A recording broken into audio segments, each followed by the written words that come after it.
بسم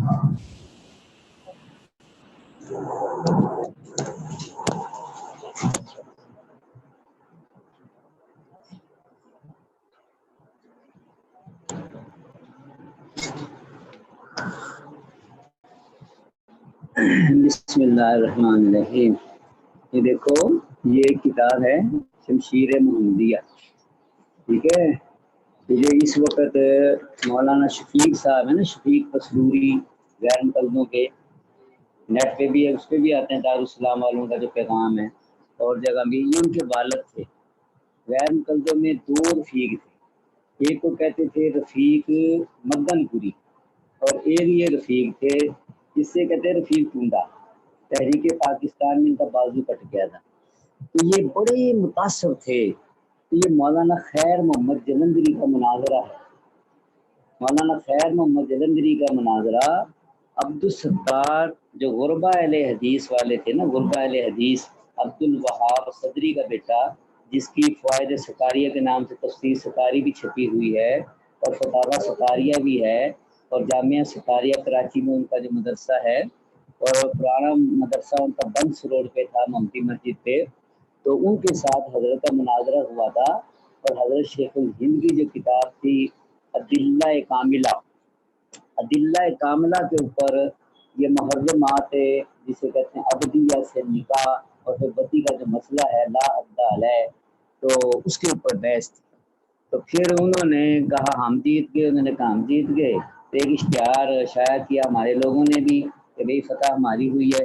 یہ اس اشتہار کا جواب ہے۔ یہ میں اس لیے لایا دکھانے کے لیے تمہیں کہ یہ میں نے کروائی کسی سے فوٹو اسٹیٹ، کہ بعض لوگ کہہ دیتے ہیں جی ایسے نہیں ایسے نہیں ایسے نہیں، نرمی ہونی چاہیے۔ تو یہ دیکھنا ہی چاہیے کہ ہمارے اور فقہ حنفی کے بارے میں ان کا کیا نظریہ ہے، اور یہ شخص کیا کہتا ہے۔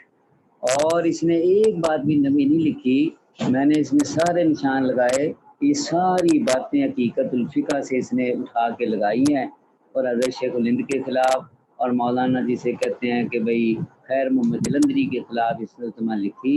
یہ پاکستان بننے سے 2-3 سال پہلے کی کتاب ہے۔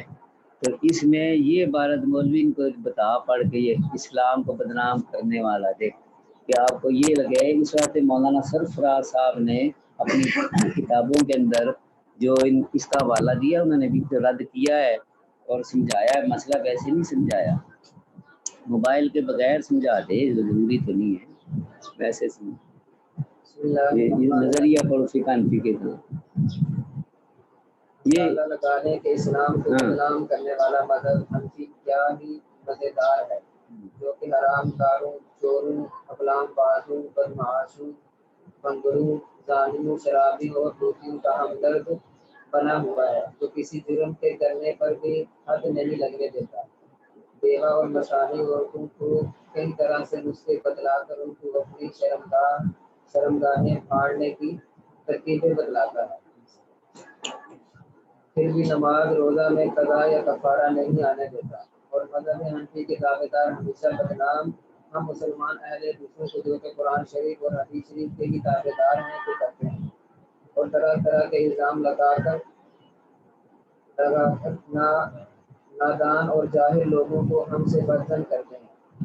ناظرین ہوشیار ہو جائیں، ہم مسلمان اہل حدیث جن کو مقلدین غیر مقلد یا وہابی کے لقب سے یاد کرتے ہیں، ان کے تمام گندے کفری عقائد سے بالکل بری ہیں۔ ہاں کفریہ، ہمارے عقائد کو کیا کہہ رہا ہے؟ کفریہ۔ ہاں اور ان کا بس اور بڑی جگہ باتیں اس نے لکھی ہیں۔ بتانا چاہتا ہوں کہ ہمارے بعد جو ہوتے ہیں نا تبلیغی، یا ہمارے بعد جو ہوتے ہیں صلح کلی، یا ہمارے بعد جو ایسے ہوتے ہیں جنہیں خبر نہیں ہوتی، وہ کہتے ہیں چھڈو جی یہ بھی حدیث کے مطابق یہ نا، یہ بھی حدیث کے مطابق یہ نا، ہاں جی پڑھ لینی چاہیے تھی فلاں چیز، یہ کر لے بھائی نرمی، ادھر سے کوئی نرمی نہیں ہوتی۔ یہ کیسی دلیل زبان استعمال کی ہے اور بات کو کفر تک لے گیا ہے۔ اور اس میں ساری بات میں نے ساری چیک کی ہیں، صرف ایک حوالہ جو ہے شرح بقایا کا وہ نہیں میں چیک کر سکا، کیونکہ میرے تو اردو ہے شرح بقایا، وہ آپ لوگوں نے چیک کر کے مجھے بتانا ہے کہ فقہ حنفی میں وہ سور کا شکار جو ہے وہ کرنا جائز ہے۔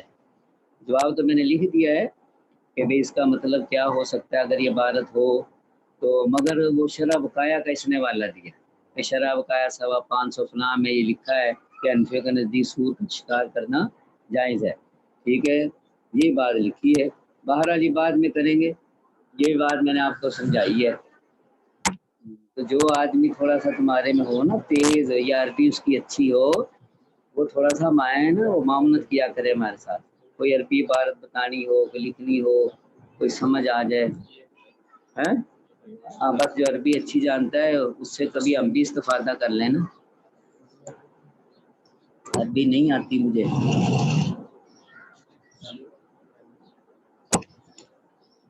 ہاں فوٹو بنائیں اس کی جو مرضی کریں، حضرت شیخ الہند کا نکال کے دیتا ہوں میں لگتا،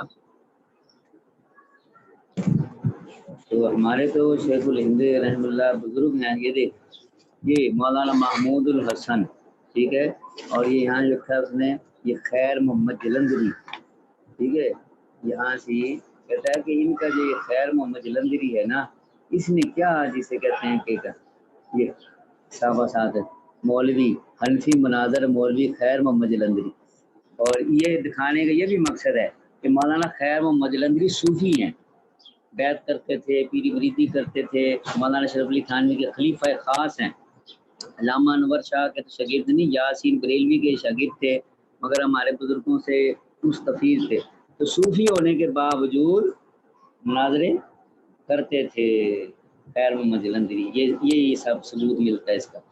اور یہ بات ایک دفعہ میں نے سنائی تھی کہ مولانا خیر محمد جلندری کے بارے میں علامہ خالد محمود صاحب نے بات سنائی تھی، ایک دفعہ غیر مقلدین نے بہت تنگ کیا، کوئی ہے حنفی میدان میں آنے والا، کوئی ہے حنفی میدان میں آنے والا، نیا نیا پاکستان بنا تھا کہتے ہیں ملتان کے اندر، تو کہتے ہیں کہ سارے چپ، کہتے پھر مولانا خیر محمد صاحب نے اشتہار چھپایا کہ کوئی ہے غیر مقلد میدان میں ٹھہرنے والا، کوئی ہے غیر مقلد میدان میں ٹھہرنا، کہتے وہ سارے میں لگوائے پھر حضرت نے، تو کہنے لگے حضرت اتنے بڑے مناظر، اور مولانا امین اکاڑوی جو مناظر بنے وہ اسی وجہ سے زیادہ کہ کیونکہ یہ بھی جلندھر کے تھے اور مولانا امین اکاڑوی بھی جلندھر کے تھے، تو ان کے والد جو تھے مولانا کے والد، وہ حضرت کے پاس آتے جاتے بیٹھنا اٹھنا، تو حضرت نے بڑا فائدہ اٹھایا ان سے نا، خیر محمد جلندری کا نہیں۔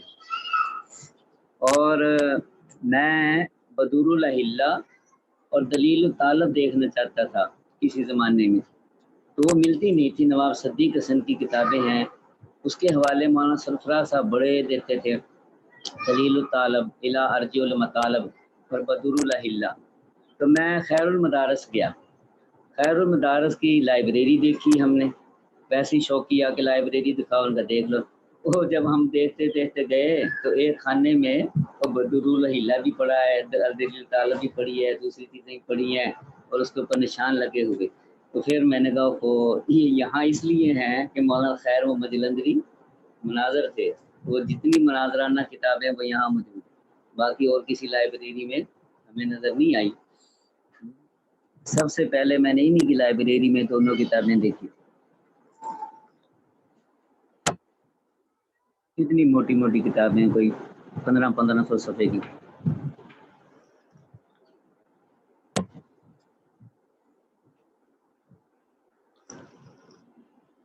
تو ڈرا نہ کرو، سمجھ آ گئی ہے، ان کا ہر بندہ مناظر ہوتا ہے، ہر بندہ آپ سے پنگا لینے کو تیار ہوتا ہے، چاہے اسے ایک ہی حدیث آتی ہو، چاہے اس نے صرف صلاۃ الرسول پڑھی ہو، تو وہ بھی کہے گا جی حدیث سے چند حدیث سے چند، پر ہمارے لوگ ڈرتے رہتے ہیں، ہاں جی وہ اندر ہی پڑ جاتے ہیں، میں یار وہ حدیث بکھائے گا، وہ حدیث بکھائے گا سیدھی طرح، وہ بھائی تمہارے پہ حدیث نہیں ہے مردودو، ہے تمہارے پہ حدیث نہیں ہے کہ تمہارے پہ دلیل نہیں ہے، کیا پڑھا ہے ساری امت جسے کہتے ہیں، تو وہ پھر آدمی بات ہی نہیں کرتا، کیونکہ اپنی کمزوری ہوتی ہے، اپنی تیاری ہوتی ہے، سارے مذہب کا بیڑا غرض، سارے لوگوں کا بیڑا مولوی کر دیتا ہے، اور اپنی وہ سہولت چاہتا ہے، اپنی بات چاہتا ہے،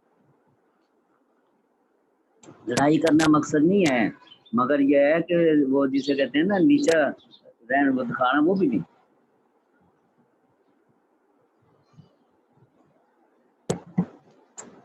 حضرت مولانا سرفراز صاحب صدر رحم اللہ فرمایا کرتے تھے، میں نے اکیلے میں لڑائی لڑی ہے، میں نے اپنے اکابر کا دفاع کیا ہے، اور میرے مرنے کے بعد میرا دفاع تم نے کرنا ہے، شاگردوں کو کہا کہ میرا دفاع تم نے کرنا ہے، میں نے اپنے اکابر کا دفاع کیا ہے، اہل حق کی ترجمانی کی ہے،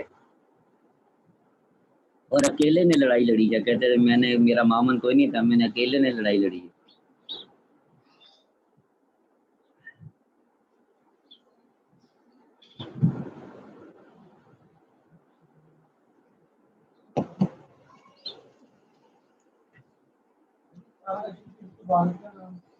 طاہر شرفی کے پتہ نہیں، میرے اس سے کوئی واقف نہیں ہے، پتہ نہیں۔ یہ جامعہ شرفیہ والوں میں سے نہیں ہے، ہوگا، یہ مغالطہ نہیں کھانا چاہیے۔ یہ جو اشرفی کے کلاتے ہیں نا، یہ ان کا نہیں ہے، یہاں کا پڑھا ہوا ہے، نہیں سمجھے؟ جامعہ شرفیہ کا پڑھا ہوا ہے، اس لیے وہ اشرفی سا لگا دیتے ہیں، کیونکہ جتنے بھی یہ جامعہ شرفیہ کے پڑھے ہوئے اکثر اشرفی ساتھ لکھتے ہیں۔ نہیں، جامعہ شرفیہ کا جو پڑھا ہوا ہے وہاں بھی پڑھا ہوگا، فراغت وہاں کی ہوگی یا کوئی اور وجہ، مگر اشرفی جو ہے وہ اس لیے لگاتے ہیں، باقی ان کے خاندان کا بندہ نہیں ہے۔ چلو سبق شروع کرو، بعد میں دیکھنا۔ ہاں، یہ فوٹو سٹیٹ میں نے کروائی، تم بھی کروا لو بھائی۔ یہ تو پاکستان بننے سے 3 سال پہلے کی ہے، 75 سال ہو گئے اس کو۔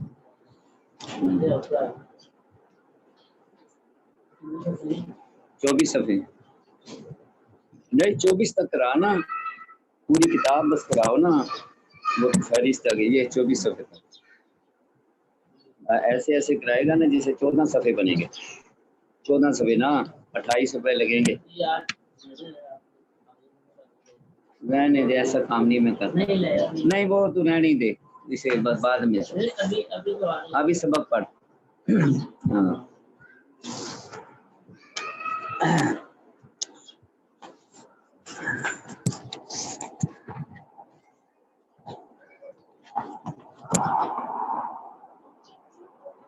چل بھائی پڑھ، جلدی جلدی پڑھ، اسے ختم کریں کتاب کو، بس معاملہ ختم۔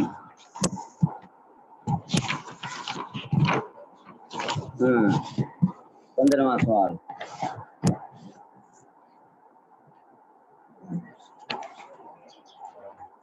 بسم اللہ الرحمن الرحیم۔ 15واں سوال، کیا آپ لوگ مخلوق میں سے کسی کو نبی اکرم صلی اللہ علیہ وسلم سے افضل سمجھتے ہیں؟ جواب، ہمارا اور ہمارے مشائخ کا عقیدہ یہ ہے کہ ہمارے سردار و آقا اور پیارے شفیع محمد صلی اللہ علیہ وسلم تمام مخلوق سے افضل اور اللہ تعالیٰ کے نزدیک سب سے بہتر ہے، اور اللہ تعالیٰ کے ہاں قرب و منزلت میں کوئی شخص آپ صلی اللہ علیہ وسلم کے برابر تو کیا قریب بھی نہیں ہو سکتا۔ آپ صلی اللہ علیہ وسلم تمام انبیاء اور رسول علیہ السلام کے سرکار ہیں اور برگزیدہ ہستیوں کے خاتم ہیں، جیسا کہ نصوص سے یہ بات ثابت ہے۔ یہی ہمارا عقیدہ اور یہی ہمارا دین و ایمان ہے، جس کی تصریح ہمارے اکابر اپنی کئی تصانیف میں کر چکے ہیں۔ ہمارے حضرت نانوتوی کی اکثر کتابوں میں، کیونکہ وہ عیسائیت کے رد میں ہیں یا ہندوؤں کے بارے میں ہیں یا جسے کہ دیگر مذاہب کا رد ہے، تو اس میں نبی کریم صلی اللہ علیہ وسلم کی فوقیت جو ہے نا تقریباً ہر جگہ ہی مل جاتی ہے۔ تو آپ صلی اللہ علیہ وسلم کی جو شان ہے، یہ جو تحذیر الناس ہے، اس کے اندر بھی آپ نے بہت اچھے انداز میں بیان کیا ہے۔ اس کے علاوہ جسے کہتے ہیں قاری طیب صاحب کی کتاب اگر آپ پڑھیں، آفتاب نبوت، آفتاب نبوت ہے، تو یہ کوئی 250-300 صفحے کی کتاب، یہ ایک آیت کی تفسیر ہے۔ سراج المنیرہ جو آیت ہے یہ اس کی تفسیر ہے، اور ایسی زبردست تفسیر ہے کہ آدمی حیران ہو جاتا ہے، کہ الہامی کہتے ہیں اس کو، کہ ایسی آپ صلی اللہ علیہ وسلم کی شان بیان کی آپ نے، آدمی دنگ رہ جاتا ہے کہ دیکھو یہ تفسیری چیزیں اس میں اتنی پائی جاتی ہے، اس آیت میں ایک آیت کی تفسیر ہے بہت بڑی۔ جیسے کہ مولانا شاہ رفیع الدین، انہوں نے بھی ایک آیت کی تفسیر لکھی، اور آیت کیا ہے؟ اللہ نور السماوات والارض کمثل نورہ کمشکات۔ اس کی تفسیر جو لکھی انہوں نے اسے کہتے ہیں تفسیر آیت نور۔ یہ تفسیر آیت نور میں کہتے ہیں کوئی دنیا جہان کا کوئی علم ایسا نہیں ہے جس کو انہوں نے اس میں استعمال نہ کیا۔ تو یہ ان کے زمانے کے تمام علوم جو تھے حضرت نے اس میں جمع کیے، اور شاہ عبدالعزیز صاحب سے کسی وہ نے خط لکھا کسی کو شاہ عبدالعزیز نے کہ میرے ایک چھوٹے بھائی نے ایک ایسا رسالہ لکھا ہے کہ جس کی مثال دنیا میں پہلے نہیں پائی جاتی نا، اور بعد میں بھی نہیں ہے، دونوں لفظ لکھے کہ بعد واقعی ان کی کرامت ہے کہ بعد میں بھی آج تک کوئی ایسی تفسیر جیسی لکھ نہیں سکا۔ اسی طرح قاری طیب صاحب نے یہ جو لکھی ہے اس آیت کی تفسیر بے مثال ہے۔ پھر ان کا ایک چھوٹا سا رسالہ ہے شان رسالت۔ یہ شان رسالت جو ہے یہ بھی جسے کہتے ہیں کہ چھپا ہوا ہے، اور ایک رسالہ جسے کہتے ہیں ہمارا خاتم النبیین، یہ خاتم النبیین جو ہے یہ بھی اسی مسئلے پہ ہے، شان نبوت کے بارے میں۔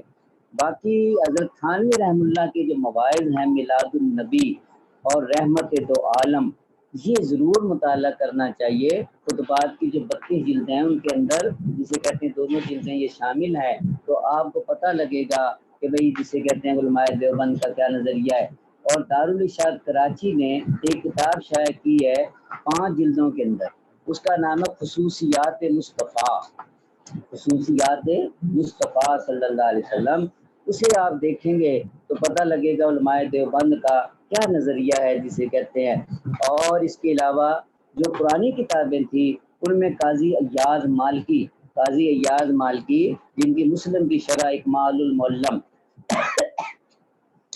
بڑے آدمی گزرے ہیں مالکیوں میں، ان کی ایک کتاب ہے کتاب الشفا کہتے ہیں، اس کو الشفا بھی کہتے ہیں، الشفا فی حقوق المصطفیٰ۔ تو بریلوی اس کا بڑا حوالہ دیتے ہیں، بڑی ترجمے تشریح اس کی کرتے ہیں، اور اس کی شرح جو تھے علامہ خفاجی نے کہتے ہیں لکھی تھی نسیم الریاض، یہ 5-6 ضخیم جلدوں میں ہے، یہ سیرت کے اوپر اور حضور کے حقوق اور شان کے اوپر ہے کتاب۔ تو ہمارے علماء دیوبند نے مولانا متین ہاشمی جو جسے کہتے ہیں سراج المنیر کے والد تھے، حضرت مدنی کے شاگرد تھے، دیال سنگھ لائبریری کے ڈائریکٹر، انہوں نے اس کا ترجمہ اور تشریح کی ہے، کتاب الشفا کی 2 جلدوں میں ہے، پنڈی بھٹیاں سے چھپی تھی، وہ آپ ضرور دیکھیں کہ تاکہ پتہ لگے علماء دیوبند کا موقف شان مصطفیٰ صلی اللہ علیہ وسلم کے بارے میں کیا ہے۔ چلو 16 کیا آپ لوگ نبی کریم علیہ السلام کے بعد کسی نبی کے وجود کے قائل ہیں؟ حالانکہ آپ صلی اللہ علیہ وسلم خاتم النبیین ہیں، اور آپ علیہ السلام کا یہ ارشاد مانند درجہ تواتر کو پہنچ چکا ہے کہ میرے بعد کوئی نبی پیدا نہیں ہوگا۔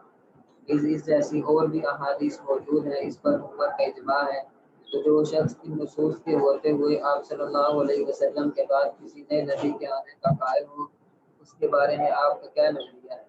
کیا آپ یا آپ کے اکابرین میں سے کسی نے ایسی بات کی ہے؟ یہ سوال کیوں کیا؟ یہ وہی ہے جب حشام الحرمین میں احمد رضا نے حضرت ننوتوی کے اوپر یہ الزام لگایا کہ یہ ختم نبوت کے منکر ہیں اور یہ کہتے ہیں نبی آ سکتا ہے، جسے کہتے ہیں، اس لیے یہ سوال پیدا ہوا۔ ہاں جی، وہ حضرت کی جو عبارت ہے تحذیر الناس کی ویس، ہاں وہ بات اس بات کی۔ چلو جواب ہمارا اور ہمارے مشائخ کا عقیدہ یہ ہے کہ ہمارے سردار و آقا اور پیارے شفیع حضرت محمد رسول اللہ صلی اللہ علیہ وسلم نبی ہیں، آپ کے بعد کوئی نیا نبی نہیں ہے، جیسا کہ اللہ تعالیٰ نے اپنی کتاب میں فرمایا ہے۔ حضرت محمد صلی اللہ علیہ وسلم کے رسول اور اللہ کے رسول اور خاتم النبیین ہیں، اور یہی بات بہت ساری احادیث سے ثابت ہے جو مانن تواتر کی حد تک پہنچ گئی ہے، یہی بات اجماع امت سے ثابت ہے۔ تو ہم میں سے کوئی شخص اس کے خلاف کیسے کہہ سکتا ہے؟ جبکہ ہمارا نظریہ ہے کہ جو شخص ختم نبوت کا منکر ہے وہ نصر صریح قطعی کے انکار کی وجہ سے کافر ہے۔ کہ ہم کیا کہتے ہیں، وہ کافر ہے بندہ، ختم نبوت کا منکر کافر ہے، یا جو یہ کہے کہ بعد میں بھی نبی آ سکتا ہے وہ بھی کافر ہے جسے کہیں۔ بلکہ ہمارے شیخ سید الاصفیاء اور متفقین مولانا محمد قاسم نانوتوی رحمہ اللہ نے اپنی دقت نظر سے عجیب دقیق مضمون بیان فرما کر آپ صلی اللہ علیہ وسلم کی خاتمیت کو کامل اور مکمل ظاہر فرمایا ہے۔ تھوڑا اونچی اونچی بات سے پڑھنا، چنانچہ جو بات نہیں نکلتی تیری۔ مولانا رحمہ اللہ تعالیٰ نے اپنے رسالہ تحذیر الناس میں بیان فرمایا ہے، اس کا خلاصہ یہ ہے۔ اب اس کو نا توجہ سے سنو کہ تاکہ یہ اگر بحث سمجھ آ گئی پھر بریلوی سے اس مسئلے پہ بات کرنا تمہیں آسان ہو جائے گا۔ خاتمیت ایک جنس ہے جس کی 2 انواع ہیں، ایک خاتمیت با اعتبار زمانہ کے یعنی آپ صلی اللہ علیہ وسلم کی نبوت کا زمانہ تمام انبیاء علیہ السلام کی نبوت کے زمانے کے بعد ہے، اور آپ صلی اللہ علیہ وسلم زمانے کے اعتبار سے تمام انبیاء کی نبوت کے خاتم ہیں۔ دوسری نوع خاتمیت کا اعتبار ذات کے ساتھ ہے، جس کا مطلب یہ ہے کہ آپ صلی اللہ علیہ وسلم ہی کی نبوت پر تمام انبیاء علیہ السلام کی نبوت ختم اور منتهی ہوئی ہے۔ اور جس طرح آپ صلی اللہ علیہ وسلم زمانے کے اعتبار سے خاتم النبیین ہیں، اسی طرح ذات کے اعتبار سے بھی خاتم النبیین ہیں، کیونکہ ہر بالعرض شے کی ذات شے پر ختم ہو جاتی ہے، اس سے آگے سلسلہ نہیں چلتا، کیونکہ آپ صلی اللہ علیہ وسلم کی نبوت بالذات ہے اور باقی تمام انبیاء کی نبوت بالعرض ہے۔ اس لیے سارے انبیاء علیہ السلام کی نبوت آپ صلی اللہ علیہ وسلم کی نبوت کی وجہ سے ہے، اور آپ صلی اللہ علیہ وسلم ہی فرد اکمل یکتا دائر رسالت نبوت کے مرکز اور عقد نبوت کے واسطہ ہیں۔ ہاں، جیسے کہتے ہیں نا مقصود کائنات، کیا مقصود کائنات۔ حدیث تو یہ موضوع ہے یا ضعیف ہے بہت زیادہ، مگر صوفیہ کی کتابوں میں یہ روایت مل جاتی ہے، پائی جاتی ہے کہ جسے کہتے ہیں اگر میں جسے کہ آپ کو نہ پیدا کرتا تو پھر یہ دنیا نہ بنتی نا، اس کو کہتے ہیں مقصود کائنات نا۔ چلو، تو آپ علیہ السلام ذات اور زمانہ دونوں اعتبار سے خاتم النبیین ہیں۔ آپ صلی اللہ علیہ وسلم کی خاتمیت صرف زمانے کے اعتبار سے نہیں ہے، اس لیے کہ یہ کوئی بڑی فضیلت اور زیادہ اعزاز کی بات نہیں کہ آپ علیہ السلام کا زمانہ تمام انبیاء سابقین علیہ السلام کے زمانے کے بعد ہے، بلکہ کامل سرکاری اور بلندی مقام اور انتہائی درجہ کی عظمت اور فضیلت اسی وقت ثابت ہوگی جب آپ صلی اللہ علیہ وسلم کی خاتمیت ذات اور زمانہ دونوں اعتبار سے، ورنہ محض زمانے کے اعتبار سے خاتم الانبیاء ہونے سے نہ تو آپ صلی اللہ علیہ وسلم کی سیادت اور رفعت کمال کو پہنچے گی اور نہ ہی آپ صلی اللہ علیہ وسلم کو جامعیت و فضیلت کلی حاصل ہوگی۔ یہ دقیق مضمون رسول اللہ صلی اللہ علیہ وسلم کی شان عظمت شان، جلالت برہان اور فضیلت و تعظیم کے بیان میں مولانا رحمۃ اللہ علیہ کا مکاشفہ ہے۔ ہاں مکاشفہ ہے، ہمارے ہاں کشف حجت شریعہ ہے، کشف سے کوئی مسئلہ حل ہوتا ہے؟ نہیں ہوتا نا۔ ہاں تو یہ کشف ہے کہ حضرت نانوتوی رحم اللہ نے یہ جو بحث کی ہے یہ کیا آپ کا مکاشفہ ہے، تو ہم اسے خود کیا کہہ رہے مکاشفہ ہے۔ اگر کوئی حضرت کی یہ بات نہیں مانتا تو ہم اس کے اوپر کوئی فتویٰ نہیں لگاتے، نہیں سمجھے۔ اور یہ تفرد بھی نہیں ہے، تفرد وہ ہوتا ہے کہ بھئی کسی ایسی بات کو جسے کہ وہ نئی بات کی جائے کہ پہلے کے خلاف جائے، یہ پہلوں کی تردید ہوتی ہو نا، ایسی بات نہیں ہے جسے کہتے ہیں۔ تو یہ مکاشفہ ہے، ہم بھی اس کو کیا کہتے ہیں مکاشفہ ہے۔ ہاں جیسا کہ ہمارے سادات محققین مثلا شیخ اکبر تقی الدین سبکی، قطب العالم شیخ عبد القدوس گنگوہی رحمہ اللہ نے بھی یہی تحقیق کی ہے۔ ہمارے خیال میں علماء متقدمین اور اذکیاء متبحرین میں سے کئی حضرات کا ذہن حضرت نانوتوی علیہ رحمہ کی اس تحقیق کے مقام کو نہیں پہنچا۔ ہاں ہندوستان کے بدعتیوں کے نزدیک یہ کفر و ضلال بن گیا۔ یہ اہل بدعت اپنے متابعین اور چیلوں کو یہ وسوسہ دلاتے ہیں کہ یہ تو آپ صلی اللہ علیہ وسلم کے خاتم النبیین ہونے کا انکار ہے، معاذ اللہ۔ افسوس حد افسوس، یہ تو اگلے درجے کا افتراء اور بہت بڑا جھوٹ اور بہتان ہے، جس کی بنیاد اہل اللہ اور خدا کے خاص بندوں کے ساتھ کینہ، عداوت اور بغض کے سوا کچھ نہیں۔ انبیاء علیہ السلام اور اولیاء رحمہ اللہ کے ساتھ سنت اللہ اسی طرح جاری ہے۔ ہاں دیکھو یہ بات نا میں نے جب تاریخ کی بات کی تھی، حضرت نانوتوی کے حالات بتائے تھے آپ کو سند میں، تو یہ بات میں نے آپ کو سمجھائی تھی کہ تحذیر الناس کیوں لکھی گئی، اس کی وجہ کیا بنی، کہ تحذیر کے دفاع میں آپ نے خود 2 کتابیں لکھی اور پھر یہ بحث چل نکلی نا، وہ ذہن میں ہے ساری بات۔ ہاں کیا تھی وجہ تالیف، کیا تھی تحذیر الناس؟ یہ سبق میں نے پڑھایا ہوا ہے نا آپ کو بڑی تفصیل سے۔ تحذیر الناس کی وجہ تالیف کیا تھی؟ آپ نے جو کتاب لکھی ہے تحذیر الناس، اس کی وجہ کیا تھی لکھنے کی؟ کہ میں نے وجہ بتائی تھی بڑی تفصیل کے ساتھ۔ اگر یہ امتحان میں آ جائے تو پھر وہ مولوی تمہیں فیل کر دے گا، اس کا بھی امتحان ہوتا ہے نا۔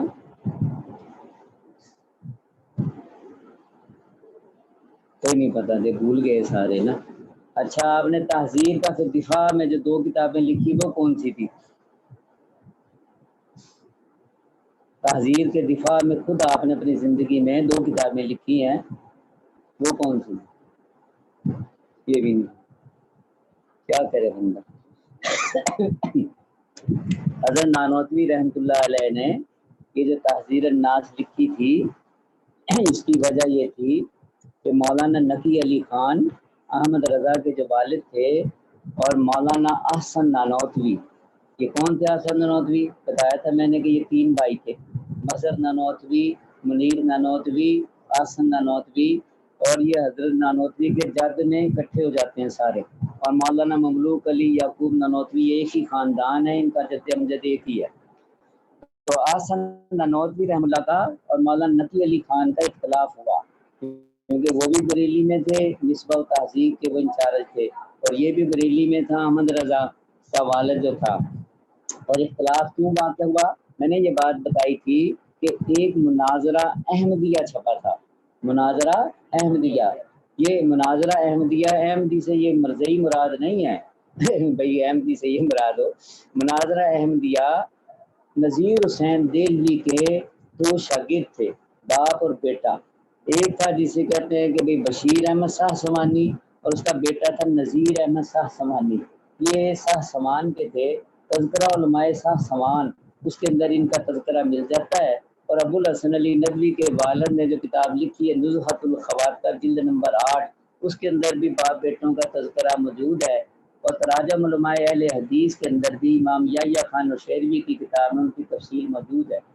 ہوا یہ تھا کہ یہ جو تھے بشیر احمد شاہ سمانی، جب شاہ اسماعیل شہید کی عبارت بحث مباحثے شروع ہوئے تھے، یہی امکان کذب، امکان نظیر، امتناع نظیر وغیرہ، تو امتناع نظیر پہ مناظرہ تھا مولانا عبد القادر بدایونی کا۔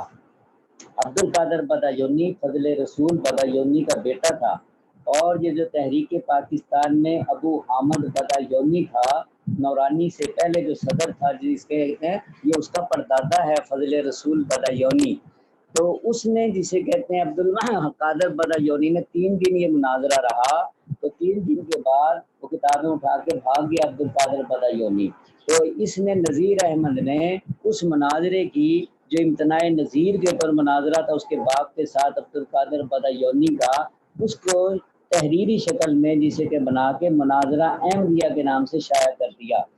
اس مناظرہ احمدیہ کے اوپر جو شائع ہوا، اس کے اندر ایک فتویٰ جو تھا عبدالحی لکھنوی کا لگا، اپنی تائید میں انہوں نے لگا دیا۔ وہ عبدالحی لکھنوی کے فتوے کے اوپر الجواب الصحیح کے نام سے مولانا احسن نانوتوی کی تحریر موجود تھی، تو جب وہ مناظرہ احمدیہ چھپ کے سامنے آیا تو نقی علی خان نے کہا دیکھو یہ جسے کہتے ہیں احسن نانوتوی نے یہ کہا ہے، احسن نانوتوی نے یہ کہا ہے۔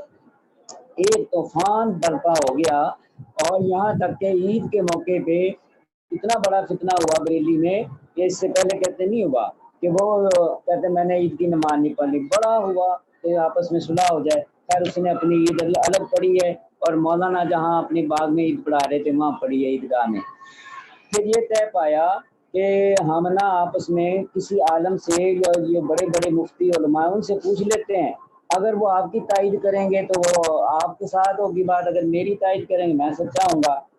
نقی علی خان کو نہ مانا، البتہ جو شورا تھی اور وہ جو شہر کے لوگ تھے انہوں نے کہا یہ بات ٹھیک ہے، تو پھر مولانا احسن نانوتوی نے سوال بنایا، مستفتی وہ ہیں، اور انہوں نے وہ سوال مولانا عبدالحی لکھنوی اور مولانا محمد قاسم نانوتوی اور دیگر علماء کو بھیجا کہ بھئی یہ ہمارا اختلاف ہے نقی علی خان کا اور میرا، اور اس میں صحیح بات اور جو حق ہے وہ بتا دیں۔ تو عبدالحی لکھنوی نے اور مولانا نے جو جواب دیا اس کا نام تحذیر الناس ہے، ٹھیک ہے۔ مولانا نے جو قاسم نانوتوی نے جواب دیا، جب وہ وہاں پہنچا تو انہوں نے اپنی مرضی سے اس کا نام یہ رکھ کے تحذیر الناس، حضرت نے نہیں رکھا، مولانا حسن نانوتوی نے، تو وہ پہلے جواب لگا دیا قاسم نانوتوی کا، اور اسی کے اندر دوسرا جو جواب عبدالحی لکھنوی رحم اللہ نے دیا تھا وہ لگا دیا گیا، اور اس کو شائع کر دیا کہ دیکھو میری تائید کی ہے علماء نے، باقی علماء نے جو فتوے دیے وہ اس میں شامل نہیں ہیں، 2 ہی علماء کے فتوے ہیں، عبدالحی لکھنوی صاحب کا اور مولانا محمد قاسم نانوتوی رحم اللہ کا۔ قاسم نانوتوی صاحب کی تحریر لمبی تھی اس لیے اس کو پہلے رکھا ہے، اور عبدالحی لکھنوی کا مختصر فتویٰ تھا اس کو بعد میں رکھا ہے. ایک کتاب کے اندر دونوں چیزیں ہیں، مگر حضرت نانوتوی کے نام سے یہ شائع ہو گئی کیونکہ وہ بڑے بزرگ تھے، ان کی تحریر لمبی تھی، اور عبدالحی لکھنوی کا نام اس کی ٹائٹل پہ نہ آ سکا، نہیں تو دونوں کا آنا چاہیے تھا. جب حضرت کی یہ کتاب شائع ہو گئی تو پھر جسے کہ اور وہ گڑبڑ پیدا ہو گئی. پھر جسے کہتے ہیں یہ عبد القادر بدایونی نے جس نے مناظرہ کیا تھا، اس نے اپنے ایک شاگرد کو کہا اس کا جواب لکھو، تو اس نے جسے کہتے ہیں کہ بھئی ایک کتاب لکھی القول الفصیح، اس کا نام تھا فصیح الدین بدایونی.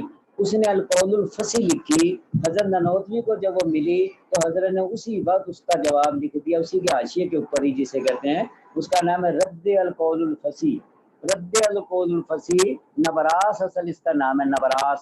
تو یہ چھپ گئی جسے کہتے ہیں، اور یہاں گجرانوالے سے چھپی ملتی ہے. مولانا سیف الرحمان قاسم نے اس کا جسے کہتے ہیں کہ بھئی مقدمہ لکھا ہے، اور اس کے عنوانات وغیرہ جو ہیں وہ گھمن کا ادارے کا ایک مدرس ہے، اس نے لکھے ہیں. اچھی کتاب ہے، منظر عام پہ آ گئی. اور ایک جو تھی عبدالعزیز امروہی، عبدالعزیز امروہی جو تھا، عبدالعزیز امروہی، یہ حاجی امداد اللہ مہاجر مکی کا مرید ہے، بعض کہتے ہیں خلیفہ بھی تھا. تو حضرت نانوتوی کو جانتا تھا، تو اس نے کچھ اعتراض کیے، تو مولانا احمد حسن امروہی سے اس نے نوک جو شروع کی کہ تیرے استاد نے یہ کیا یہ کیا. انہوں نے کہا میرا استاد زندہ ہے، مر نہیں گیا، میرے استاد سے ڈائریکٹ رابطہ کر. تو وہ ڈائریکٹ رابطہ کرنے کی ہمت کرتا نہیں تھا، تو اس نے مولانا محمد علی کانپوری، مولانا محمد علی مغیری کہتے ہیں جس کو، اور یہ ندوۃ العلماء کے بانی ہے، ندوۃ العلماء مدرسہ، اس کے بانی کون ہے؟ مولانا محمد علی مغیری. یہ مرزے کے بڑے سخت خلاف تھے اس زمانے میں. مرزا زندہ تھا تو مرزے سے مقابلہ انہوں نے بڑا کیا، بڑی کتابیں لکھی ہیں. احتساب قادیانیت کے اندر 2 جلدیں جو ہیں صرف ان کے اوپر مشتمل ہیں، محمد علی کانپوری کے اوپر. تو حضرت کے دوست تھے، حضرت کے واسطے سے ان سے سوال جواب ہوئے، تو جسے کہ حضرت نے جو جواب دیے اس کا جسے کہتے ہیں نام جو ہے وہ ہے مناظرہ عجیبہ. یہ مناظرہ عجیبہ جو ہے حضرت کا، یہ ان اعتراضوں کا جواب ہے جو تحذیر الناس پہ کیے گئے. 2 حصے ہیں اس کے. پہلے حصے میں تو محمد علی مغیری واسطہ ہے، پھر محمد علی مغیری کہنے لگے تم کو ڈائریکٹ لکھ لیا کرو تو آپس میں پیر بھائی بھی ہو. تو پھر وہ امروہی جو تھا وہ آپ کو خط لکھتا اور آپ اس کا جواب دیتے. آخری آپ خط پڑھیں، آخری خط کے اندر اس نے لکھا ہے کہ میں مطمئن ہوں آپ کے اوپر نا، اب مجھے کوئی اشکال نہیں ہے. تو حضرت نانوتوی نے پھر اس کا جواب دیا، کہا اہل حق کی یہی شان ہوتی ہے کہ جب اسے واضح ہو جائے مسئلہ تو وہ مان جاتا ہے. یہ بات میں نے سمجھائی تھی آپ کو. اس کے بعد جب حسام الحرمین آئی پھر یہ لکھنی پڑی، اور شہاب الثاقب لکھنی پڑی، اور دیگر کتابوں میں حضرت نانوتوی کی وہ آج تک بحث چلی آ رہی ہے. اور بحث میں نے آپ کو سمجھاتی تھی کہ وہی ہے وہ جو 7 زمینیں ہیں اور 7 آسمان ہے، 7 زمینوں والی جو بحث ہے اس کے اوپر جو اثر تھا ابن عباس کا، اس کے اوپر یہ ساری بحث ہوئی تھی جسے کہ چلو آگے. یہ دوبارہ میں نے سمجھائی ہے بات، حالانکہ میں نے پہلے تفصیل سے بتا دی تھی آپ کو. سوال نبی کریم صلی اللہ علیہ وسلم کی امت پر تشریف، کیا آپ اس بات کے قائل ہیں کہ نبی کریم صلی اللہ علیہ وسلم کو ہم پر صرف اتنی فضیلت ہے جتنی بڑے بھائی کو چھوٹے بھائی پر ہوتی ہے؟ کیا آپ میں سے کسی نے یہ مضمون کسی کتاب میں لکھا ہے؟ ہاں، یہ سوال کیوں ہوا ہے کہ انہوں نے یہ الزام لگایا کہ علماء دیوبند جو ہیں یہ بات کہتے ہیں، ٹھیک ہے، حالانکہ یہ بات اس طرح نہیں ہے. اور شاہ اسماعیل شہید کی اصل یہ بحث چلی کہ تقویۃ الایمان کے اندر یہ جسے کہیں، یہ تو سوال کی جو بات ہے وہ اپنی جگہ کہ ہم ایسا تو اتنا مرتبہ اتنی شان تو کہیں بھی نہیں، کوئی بھی نہیں مانتا، مگر لفظ بھائی کا استعمال شاہ اسماعیل شہید نے جسے کہتے ہیں اپنی تقویۃ الایمان میں کیا، اس کو یہ بریلوی حضرات غلط رنگ دیتے ہیں کہ یہ تو بس اتنی سی جسے کہتے ہیں کہ آپ کی یہ وقت یا آپ کی شان مانتے ہیں جس طرح کے بڑے بھائی. حالانکہ ایسی بات شاہ اسماعیل شہید نے بھی نہیں لکھی، نہ کسی نے یہ بات لکھی ہے.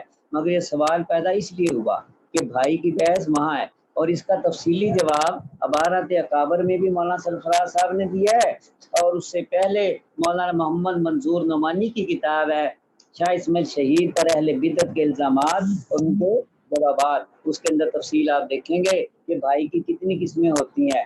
اور مولانا عبدالحلیم چشتی نے جو تقویۃ الایمان کراچی سے چھپی ہے، جہاں یہ عبارت ہے اسی عبارت کے نیچے ایک بڑا تفصیلی حاشیہ لگایا ہے، وہ آپ دیکھ سکتے ہیں، اور اس کے اندر ساری بحث سمجھائی ہے کہ بھائی کی کتنی قسمیں ہوتی ہیں اور شاہ اس میں شہید کیا کہنا چاہتے ہیں اور وہ کیا بات ہے. وہ بات ہو رہی ہے کہ خدا کے مقابلے میں کہ بھائی وہ آپ معبود نہیں ہے, نہیں سمجھے؟ ہاں آپ خدا نہیں ہے, معبود نہیں ہے, آپ تو ایسے ہیں جیسے ہمارے بھائی ہیں, نہیں سمجھے؟ یہ تفصیل یہ نہیں کہ استغفر اللہ جمی میں بات سمجھائیے کہ مخلوق ہیں آپ. ہاں تفصیل موضوع آپ دیکھ لیں گے, اس لیے یہ سوال پیدا ہوا. چلو جواب. ہمارا اور ہمارے اکابرین میں سے کسی کا بھی یہ عقیدہ نہیں ہے. کون سا جو سوال میں کیا جا رہا ہے؟ آخر تمہارے ہاں اتنی سی بسبوقت ہے یا اتنی سی جسے کا شان ہے؟ ہاں اور ہمارے خیال میں تو کوئی ضعیف الایمان شخص بھی ایسی خرافات اپنی زبان سے نہیں نکال سکتا. اس شخص کا یہ نظریہ ہو کہ آپ علیہ السلام کو ہم پر فقط اتنی جتنی بڑے بھائی کو چھوٹے بھائی پر ہوتی ہے, تو ایسے شخص کو ہم دائرہ ایمان سے خارج سمجھتے ہیں. اور ہمارے گزشتہ اکابرین کی تصانیف میں اس غلط عقیدے کا خلاف صراحت کے ساتھ موجود ہے. یعنی ہمارے اکابر اپنی تصانیف میں اس بات کی تصریح کر چکے ہیں کہ حضور صلی اللہ علیہ وسلم کو تمام کائنات پر فضیلت حاصل ہے. ان اسلاف میں حضور علیہ السلام کے فضائل اور امت پر آپ علیہ السلام کے احسانات ایسی صراحت و وضاحت کے ساتھ بیان کر دیے ہیں کہ ان میں سے تمام فضائل کو دور کی بات, بعض فضائل بھی کسی شخص میں ثابت نہیں ہو سکتے. اگر کوئی شخص اس طرح کے واقعات و خرافات کا بہتان ہم پر یا ہمارے بزرگوں پر باندھے تو یقیناً یہ بے بنیاد الزام ہے. اس کی طرف توجہ کرنا بھی مناسب نہیں, کیونکہ آپ علیہ السلام کا افضل البشر, ساری مخلوقات سے زیادہ معزز اور تمام انبیاء علیہ السلام کا سردار اور امام ہونا ایسا قطعی عقیدہ ہے کہ کسی ادنا مسلمان کے لیے بھی اس میں ذرہ برابر شک کی گنجائش نہیں. اس کے باوجود بھی اگر کوئی شخص ایسی خرافات کی نسبت ہماری طرف کرے تو اسے چاہیے کہ ہماری تشریفات میں اس کا موقع محل بھی بتائے, تاکہ ہم اللہ کی توفیق سے ہر انصاف پسند اور سمجھدار آدمی پر اس شخص کی جہالت, بدفہمی, الحاق اور بددیانتی کو واضح کریں. ہاں قرآن کے اندر کتنی جگہ ہے نا اخاہم شعیبہ, ایسا ہے نا اس طرح. اور حدیث کے اندر بھی جسے کہتے ہیں کہ ابو بکر صدیق سے جب اما عائشہ کے حالات آپ پڑھیں گے, سیرت عائشہ پڑھیں سید سلیمان ندوی کی, کہ رشتہ مانگا تو ابو بکر صدیق نے کیا کہا, یا رسول اللہ آپ تو میرے بھائی ہیں, نہیں سمجھے, آپ تو میرے بھائی ہیں تو میں کیسے رشتہ آپ کو دوں, بھائی میری بیٹی کا آپ مانگ رہے ہیں. اور حضرت عمر کے بارے میں مشہور ہے کہ حضرت عمر عمرے کے لیے جانے لگے تو نبی کریم صلی اللہ علیہ وسلم نے پوچھا, عمر کیا ارادہ رکھتے ہو؟ یا رسول اللہ عمرے کو جا رہا. آپ نے فرمایا اپنے بھائی کو دعاؤں میں نہ بھولنا, اپنے بھائی کو دعاؤں میں نہ بھولنا. یہاں سے علماء نے فقہی مسئلہ نکالا کہ اعلیٰ جو ہے وہ ادنا کو دعا کے لیے کہہ سکتا ہے. یہ کوئی جسے کہ ایسی بات نہیں ہوتی کہ اعلیٰ آدمی ادنا کو نہ کہہ سکتا ہے. اور یہیں سے وہ بحث نکلتی ہے, بحث کرنے والی جو مشکات کے آپ آخری بار وہ جو ہے مناقب کا باب, تو اس کی اگر شرح دیکھی ہے تو حضرت عمر کو حضور نے فرمایا تھا کہ اگر بحث سے ملاقات ہو جائے تو دعا کرانا, ٹھیک ہے. تو بحث کا درجہ کم ہے, عمر کا زیادہ ہے, تو یہ بحث اپنی جگہ ہے کہ بھائی وہ کرا سکتا ہے نہیں کرا سکتا. اس طرح بے شمار جسے کہ روایات جو ہیں ہمارے اکابر نے اکٹھی کی ہیں, یہاں پہ بھائی کہا گیا. اب وہ بھائی سے کون سا بھائی مراد ہے؟ تو بھائی کی قسمیں ہوتی ہے, آپ تو مفتی بن رہے ہیں نا, کہ ایک تو ہوتا ہے ہم وطنی, ٹھیک ہے, ہم پاکستانی سارے کیا ہیں بھائی ہیں. ایک ہوتا ہے ایمان کے رشتے سے, سارے ہم مسلمان بھائی ہیں. ایک ہوتا ہے نسل انسانی کے رشتے سے, سارے ہم کیا آدم کی اولاد ہیں. ایک مسلمان, اس طرح ٹھیک ہے, حضور کی ساری امت آپس میں بھائی ہے. تو یہ جو بھائی کی اقسام ہے, اور پھر آپ وہ جو وراثت جب نکال اس میں دیکھیں نا, وہ الاتی کہتے ہیں, ماں کی طرف سے ہے, یہ باپ کی طرف سے ہے, یہ رضائی ہے, وہ ہے تو سارے کیا ہے بھائی ہیں. اس طرح بھائی صرف کہنے سے کوئی آدمی یہ کہے کہ یہ توہین ہے, یہ بات تو درست نہیں ہے. ہاں جی. اور اگر یہ والی تصدیق جسے ہم نے کہا, جسے ہم بھی توہین مانتے ہیں, کہ جو آدمی یہ کہے جسے کہتے ہیں کہ بس یہ اتنی فضیلت ہے, یہ ہمارے کسی کابر نے بھی یہ بات نہیں کہی. جو قرآن میں ہے, حدیث میں ہے, ہم وہ عقیدہ رکھتے ہیں کہ بھائی کا لفظ استعمال ہوا ہے. اور ہمارے اگر کسی بزرگ نے بات سمجھانے کے لیے صرف یہ بات کہی ہے کہ حدیث میں یہ آیا, ٹھیک ہے نا, تو یہاں جسے کہتے ہیں کہ نہیں. اور وہ جو حدیث ہے مشکات ہی میں آتی ہے, آپ کی شاید توجہ ہو, جلدی سمجھ آئیں گے, کہ وہ جو ایک آدمی باہر گیا اور وہ دیکھا کہ وہ اپنے آقا کو سجدہ کر رہے ہیں, اس نے کہا کہ میں آپ کو سجدہ کروں, تو آپ نے کیا کہا اسے, عبادت کرو اپنے رب کی, تعظیم کرو اپنے بھائی کی, نہیں سمجھے. ہاں, تو یہ بھی جسے کہ اس طرح کی بہت سی باتیں ملیں گی, مگر یہ ہے کہ اس کو سمجھنے کی ضرورت ہے اور سمجھانے والا بھی اچھے طریقے سے سمجھائے. چلو 18واں سوال، کیا آپ اس بات کے قائل ہیں کہ نبی کریم علیہ السلام کو صرف احکام شرعیت کا علم تھا، یا یہ کہ آپ صلی اللہ علیہ وسلم کو اللہ تعالیٰ کی ذات، صفات، افعال، مخفی اسرار اور حکمہ الہیہ وغیرہ کے متعلق اس قدر علوم عطا ہوئے تھے کہ مخلوق میں سے کوئی بھی ان تک رسائی حاصل نہیں کر سکتا؟ جواب، ہم زبان سے اقرار اور دل سے تصدیق کرتے ہیں کہ ہمارے آقا جناب رسول اللہ صلی اللہ علیہ وسلم اللہ کی ذات و صفات، تشریعات یعنی احکام عملیہ، احکام نظریہ، حقائق مطلقہ اور اسرار مخفیہ وغیرہ کو تمام مخلوقات میں سب سے زیادہ جانتے ہیں، اور ان چیزوں میں آپ کے علم کی یہ حالت ہے کہ ان علوم کا کسی مقرر فرشتے کو رسائی حاصل ہے، نہ کسی نبی مرسل کو. آپ صلی اللہ علیہ وسلم کو اولین آخرین کا علم عطا ہوا. آپ صلی اللہ علیہ وسلم پر اللہ کا بہت بڑا فضل ہے، لیکن اس سے یہ لازم نہیں آتا کہ زمانے کی ہر گھڑی میں پیش آنے والے واقعات میں سے ہر جزوی واقعہ کا بھی آپ کو علم ہو. اگر کوئی واقعہ آپ کے مشاہدہ شریفہ سے اوجل رہے تو علم اور معارف کے اعتبار سے ساری مخلوق میں آپ علیہ السلام کی افضلیت اور نصرت علمی میں کمی آتا ہے. اگرچہ آپ علیہ السلام کے علاوہ کوئی دوسرا شخص اس جزوی سے آگاہ ہو، جیسے وہ عجیب واقعہ جو ہے سلیمان علیہ السلام پر مخفی رہا اور ہدہد کو اس سے آگاہی ہوئی، اس سے سلیمان علیہ السلام کا عالم ہونے میں کوئی فرق نہیں آیا. چنانچہ اللہ تعالیٰ قرآن میں ذکر فرماتے ہیں کہ ہدہد نے کہا کہ میں نے ایسی معلومات حاصل کی ہیں جن کا آپ کو علم نہیں، اور میں ملک سبا سے آپ کے پاس ایک یقینی خبر لے کر آیا. بریلویوں کا اور ہمارا اختلاف جو ہے عقائد کے حوالے سے میں نے بتایا تھا نا، ایک عقائد کا اختلاف ہے اور ایک مسائل کا ہے، ایک عبارات کا ہے. ان میں سے ایک مسئلہ جو شرک کی جسے کہتے ہیں اقسام میں شامل ہوگا، وہ علم غیب کا ہے کہ بھئی جسے کہتے ہیں کہ بھئی عالم الغیب آپ صلی اللہ علیہ وسلم ہیں یا نہیں ہیں. اس کی بحث دیکھنے کے لیے سب سے اچھی کتاب جو ہے مولانا سرفراز صاحب صفدر رحم اللہ کی ہے، ازالۃ الریب عن عقیدۃ علم غیب. یہ کتاب تفصیلی ہے، 20-26 سائز کی ہے، کوئی 700-800 صفحے کی کتاب ہے، ضخیم کتاب ہے.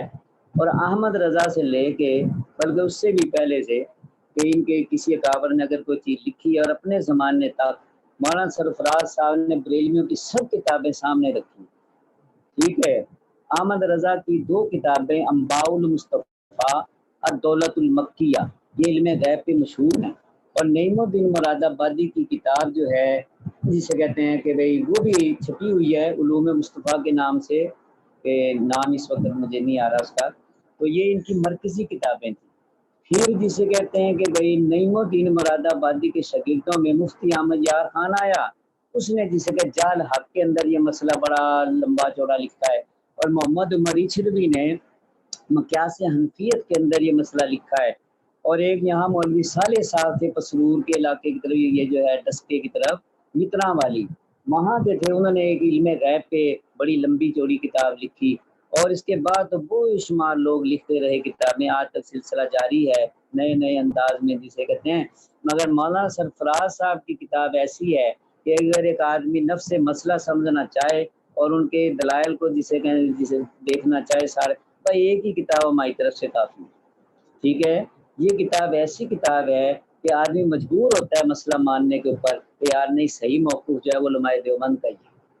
حضرت نے ایسے انداز میں لکھی ہے، اور ہماری طرف سے اس کے علاوہ بڑی کتابیں لکھی گئی ہیں، مگر فوقیت اس کو حاصل ہے اور عوام کے لیے مفید سب سے زیادہ یہی کتاب ہے. اس کے کوئی 27 سال کے بعد بریلویوں کے یہ تھے ہمارے گجران کے غلام فرید ہزاروی، شریف ہزاروی اور غلام فرید ہزاروی یہ احمد سعید کاظمی کے شاگرد تھے. اور گجران والے میں دارے والی مسجد میں یہ ہوتے تھے، وہ جو جسے کہ یادگار نان والا ہے اس کے سامنے جو مسجد ہے اسے کہتے ہیں دارے والی مسجد، جامعہ فاروقیہ مدرسہ تھا. تو غلام فرید ہزاروی کے نام سے مشہور تھے. تو اس کے اشتہاروں پہ لکھا تھا رئیس المنطقہ، رئیس المنطقہ کہتے تھے. پھر ہمارے دیکھتے دیکھتے وہ مفتی بھی بن گیا، شیخ الحدیث بھی بن گیا، مفتی شہر بھی بن گیا، پتہ نہیں کیا کچھ ہو گیا. پہلے سیدی لکھتا تھا، پھر سیفی لکھنے لگ گیا.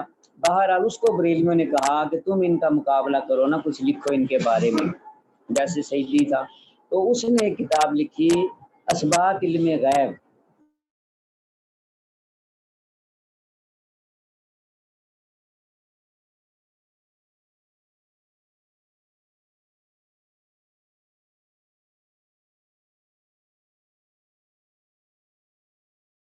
ایک مہینے نہیں ہونے دیا، ایک مہینے کے اندر ہی اس کا جواب لکھ بھی دیا، چھاپ بھی دیا، اور اس کا نام تھا اظہار العیب فی کتاب اسباط علم غیب۔ ٹھیک ہے، اظہار العیب فی کتاب اسباط علم غیب۔ وہ چھپ گئی کتاب، کوئی 300 صفحے کی ہے، اسی سائز کی۔ میں خود دینے گیا تھا اس کو، حضرت نے کہا جاؤ نا دیکھ کے آ تم اس کے نا، تو میں دیکھ کے حیران ہو گیا، وہ جواب آ گیا۔ تو میرا تو ابھی اس کا حصہ دوم بھی آنا ہے، تو جب حصہ اول اس کا بکا نہیں، تو میں ضیاء اللہ قادری سے ملا سیالکوٹ میں، تو میں نے کہا حضرت آپ اس کا حصہ دوسرا کب چھاپ رہے ہیں؟ کہنا میں پہلے ہی چھاپ کے پھنسے آئے، میرا حصہ تو پہلے ہی بکیا، پیسہ میرا سارا پھنس گیا، میں نہیں ہوں چھاپنا، دوسرا حصہ میں نہیں چھاپنا۔ تو دوسرا حصہ اس نے چھاپا ہی نہیں تھا، انہوں نے خود ایک فرضی مکتبہ بنایا، مکتبہ سعیدیہ، اور چھوٹے سائز کا اسے 23 36 16 کا کر کے اس کو شائع کیا۔ تو یہ ان کی کتاب تھی اسباط علم غیب کا۔ تو حضرت نے اظہار العیب فی کتاب اسباط علم غیب کے نام سے اس کا جواب لکھ دیا تھا، اور 27 سال بعد یہ جواب تقریباً آیا تھا۔ اس کے بعد پھر کسی کو ہمت نہیں ہوئی، ویسے اعتراض کرتے رہتے ہیں حضرت کی کتابوں پہ، مگر یہ جو ہے نا جسے کہتے ہیں کہ پوری کتاب آئی تھی، اس کا جواب حضرت نے دے دیا تھا۔ اور اس کے علاوہ جسے کہتے ہیں ہمارے مولانا غلام اللہ خان جو تھے جمعیت اشاعت توحید و سنت کے، انہوں نے جب جواہر القرآن سجاد بخاری نے مرتب کی تو اس کا مقدمہ طویل ہو گیا، تو اس میں علم غیب کی بحث تھی، ایک مسئلہ الہ اور ایک علم غیب کی۔ مسئلہ الہ تو اس میں رہنے دیا، اور جو علم غیب کا مسئلہ تھا اس کو الگ کر کے شائع کیا، اور اس کا نام رکھا توحیدی پاکٹ بک۔ توحیدی پاکٹ بک، یہ توحیدی پاکٹ بک جو تھی، یہ جسے کہتے ہیں 20 30 جسے کہ 16 سائز کی تھی، چھوٹے سائز کی مگر ضخیم تھی، یہ بھی علم غیب کے مسئلے کی کتاب ہے۔ پھر جب اس کا دوسرا ایڈیشن آیا تو اس کا نام ہے جواہر التوحید۔ کیا نام ہے؟ جواہر التوحید۔ یہ جواہر التوحید جو ہے اس میں صرف علم غیبی کا مسئلہ ہے اور کوئی نہیں ہے۔ اور اس کے علاوہ تیسری کتاب جو بڑی کتابوں میں شمار ہوتی ہے وہ ہے بوارق الغیب۔ یہ بوارق الغیب جو ہے یہ مولانا محمد منظور نعمانی کی ہے، جن کی معروف الحدیث ہے۔ تو انہوں نے 4 جلدوں میں لکھنے کا سوچا تھا کہ ایک جلد میں قرآنی آیات ہوں گی، ایک میں احادیث ہوں گی، ایک میں اقوال ہوں گے، اور ایک میں بریلویوں کے دلائل کا جواب ہوگا مستقل۔ ویسے تو وہ ہر جگہ جو بھی اس آیت کے بارے میں اعتراض ہوتا ہے جواب اشکال کرتے ہیں۔ تو حضرت کے 2 حصے چھپے، کتب خانہ مجیدیہ ملتان سے پاکستان میں 2 حصے چھپے ہوئے ہیں، اور اس کا نام ہے بوارق الغیب۔ تو میرا خیال ہے کوئی 150 احادیث ہے، اور میں کہا 50 پتہ نہیں آیتیں ہیں، ان کی یہ تشریح کے اوپر مشتمل ہے، اور بریلویوں کے تمام اشکالات کے جوابات بھی ہیں۔ اچھی کتاب ہے بوارق الغیب کے نام سے۔ اس کے علاوہ ہمارے بزرگوں نے پھر جسے کہتے ہیں کہ چھوٹی چھوٹی کتابیں بھی لکھی ہیں، اور مولانا ضیاء القاسمی فیصل آباد کے جو خطیب پاکستان، ان کی بھی ایک کتاب ہے علم غیب کے بارے میں، اور ایک کتاب علم بارے کی تھی 40، اس کے اندر بھی تھوڑا سا مسئلہ لکھا، مگر مستقل علم غیب پہ بھی کتاب لکھی ہے۔ اور ایک علم غیب پہ علامہ خالد محمود کی کتاب ہے، مگر اس کے اندر علم غیب کی بحث نہیں ہے، حضرت تھانوی کے اوپر جو اعتراض ہے جو اگلے سوال میں آ رہا ہے اس کا جواب ہے، تو اس کا نام ہے عالم الغیب صرف اللہ تعالی ہے۔ عالم الغیب صرف اللہ تعالی ہے۔ یہ رسالہ وہ اختصار کے ساتھ اس میں لگا ہے مطالعہ بریلیت میں، پورا رسالہ نہیں لگ سکا، تو یہ پورا رسالہ خریدنا چاہیے، اچھا رسالہ ہے، عالم الغیب صرف اللہ تعالی ہے۔ تو علم غیب کے اوپر ہمارے لوگوں نے چھوٹی بڑی کافی کتابیں لکھی ہیں۔ بڑی کتاب کا میں نے آپ کو بتا دیا ہے کہ بس ازالت رہ پڑھ لو تو مسئلہ حل ہو جاتا ہے۔ چلو آگے۔ 19واں سوال، کیا آپ کا یہ نظریہ ہے کہ شیطان لعین کا علم سید الکائنات علیہ السلام کے علم سے زیادہ اور مطلقاً وسیع تر ہے؟ کیا آپ نے یہ نظریہ اپنی کسی تصنیف میں لکھا ہے؟ ہاں، یہ وہی ہے جسے کہ حضرت تھانوی کی جو کتاب ہے حفظ الایمان، حفظ الایمان کا بھی میں نے تعارف آپ کو کرایا تھا، یاد ہے؟ میں نے کہا تھا مفتی ہیں اور اس میں یہ فتوے ہیں 3، کیا سوال ہیں اس میں 3؟ حفظ الایمان میں کیا سوال ہیں؟ میں نے بتایا تھا 3 سوال تھے اس میں، ایک یہ تھا کہ بھئی اللہ کے علاوہ کسی جسے کہتے ہیں دوسرے بندے کو یا دوسری کسی چیز کو سجدہ کرنا جائز ہے؟ تو کہا کہ نہیں بھائی، خانہ کعبہ کے طواف کے علاوہ کسی شے کا طواف کرنا جائز ہے؟ نہیں بھائی۔ اور ایک یہ سوال تھا کہ آپ کی ذات مقدسہ پہ عالم الغیب کا اطلاق کرنا درست ہے یا کہ نہیں؟ ٹھیک ہے، یہ میں نے بتایا تھا کہ حفظ الایمان میں یہ 3 ہے۔ بریلویوں کو 2 کا تو کوئی اعتراض نہیں ہے کہ بھئی وہ طواف کا مسئلے کا جو آپ نے جواب دیا اور جو سجدے کا جواب دیا اس کے اوپر کوئی اعتراض نہیں ہے۔ یہ جو تیسرا جواب تھا کہ آپ کی ذات مقدسہ پہ عالم الغیب کا اطلاق درست ہے یا کہ نہیں، اس کے اوپر احمد رضا کو اعتراض تھا، اور اسی کی وجہ سے آپ کی تکفیر کی گئی ہے حسام الحرمین کے اندر۔ چلو آگے۔ کیا آپ نے یہ نظریہ اپنے کسی تصنیف میں لکھا ہے، اور جس شخص کا یہ عقیدہ ہو آپ کے نزدیک اس کا حکم کیا ہے؟ جواب: یہ مسئلہ ہم پہلے تحریر کر چکے ہیں کہ نبی علیہ السلام شریعت کے علوم اور اس کی حکمتوں اور کائنات کے اسرار وغیرہ کو تمام مخلوقات سے علی الاطلاق زیادہ جانتے ہیں۔ جو شخص یہ کہے کہ فلاں بندہ نبی علیہ السلام سے بڑا عالم ہے، ہم اس کو بالیقین کافر سمجھتے ہیں۔ ہمارا عقیدہ کیا ہے؟ ہم تو اس کو خود کافر کہتے ہیں، سمجھ آ گئی؟ ہمارے اکابرین اس شخص کے کفر کا فتویٰ دے چکے ہیں تو یہ کہے کہ شیطان لعین کا علم نبی علیہ السلام کے علم سے زیادہ ہے۔ پھر بھلا ایسا عقیدہ ہماری کسی کتاب میں کیسے ہو سکتا ہے؟ ہاں، اس کو توجہ سے سنو، توجہ سے، بڑا اچھا یہ جواب ہے اور علم غیب کا مسئلہ حل ہو جاتا ہے۔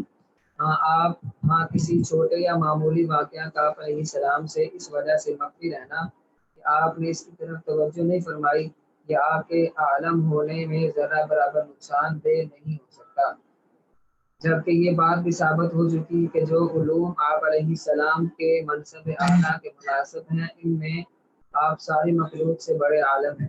جس طرح ابلیس بہت زیادہ توجہ کی وجہ سے اسے کئی معمولی واقعات کی اطلاع مل جانے سے اسے کوئی فضیلت اور علمی کمال حاصل نہیں ہو سکتا، کیونکہ ایسی چیزوں پر فضل و کمال کا مدار نہیں۔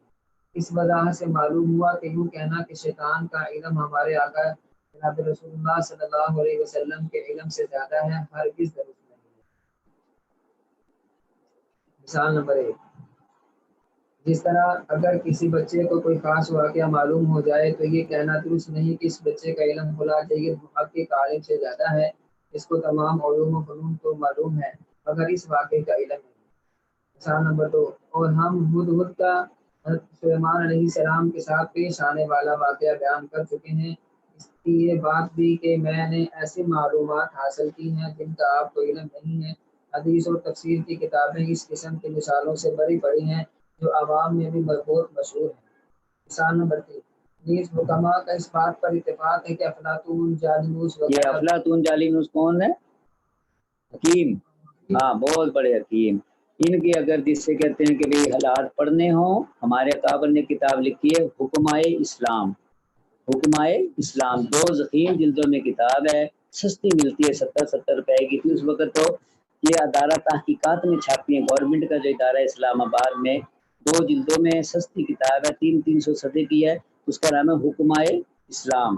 تو اس کے پھر حالات اس میں بھی آتے ہیں، اور جیسے کہ ہمارے جو حکیم گزرے ہیں جیسے کہ سب کے حالات ہیں، اس میں بڑی اچھی کتاب ہے حکمائے اسلام، کہ حکیموں کا اگر سارا تذکرہ دیکھنا ہے دنیا کے تو اس کے اندر آپ کو مل جائے گا حکمائے اسلام کے اندر، اور مستند با حوالہ جسے کہتے ہیں کہ کتاب لکھی ہے۔ اسی طرح اگر پہلوانوں کا دیکھنا ہو اور خاص کر گجرانوالے کے پہلوانوں کے تذکرے دیکھنے ہوں تو 2 ضخیم جلدوں میں کتاب ہے تذکرہ شاہ زوراں، تذکرہ شاہ زوراں، تو گجرانوالے کے تمام رستم زماں فلاں فلاں سب کے حالات ہیں اس میں۔ چلو افلاطون، جالینوس بہت قدیم ہے۔ وہ بتاتا ہوں بعد میں۔ چلو لاہور سے دوائیوں کی کیفیات اور احوال کا بہت زیادہ علم ہے، جبکہ حکماء یہ بھی جانتے ہیں کہ نجاست کے کیڑے نجاست کی حالتوں اور ذائقوں اور کیفیات سے زیادہ واقف ہیں۔ افلاطون اور جالینوس کا ان بے وقعت احوال سے واقف نہ ہونا ان کے عالم ہونے کے تو کچھ مضر نہیں، اور کوئی عقل مند تو درکنار کوئی احمق بھی یہ نہیں کہہ سکے گا کہ قیروں کا علم افلاطون کے علم سے زیادہ ہے، حالانکہ یہ بات یقینی ہے کہ قیروں کو نجاست کے احوال کا علم افلاطون کی بنسبت زیادہ ہے۔